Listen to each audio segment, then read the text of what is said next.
Здравствуйте, меня зовут Казанцев Сергей. В этом самом первом видеоуроке я вам хочу показать, как сделать невидимую папку. Для начала нажимаете на правую клавишу на мыши, по КМ, правый клик мыши. Нажали создать, вот тут вот далее.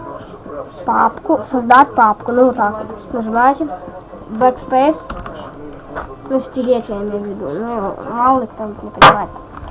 Зажимаете Alt, зажимаете, не просто нажимаете, а зажимаете и держите 255 на правом месте клавиатуры.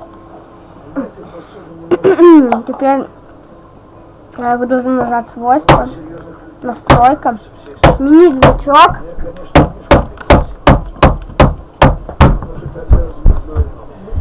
И ищите невидимый значок. Применить, окей. А чтобы узнать, где эта папка находится, просто делайте вот так вот. До свидания, ставьте лайки и до свидания.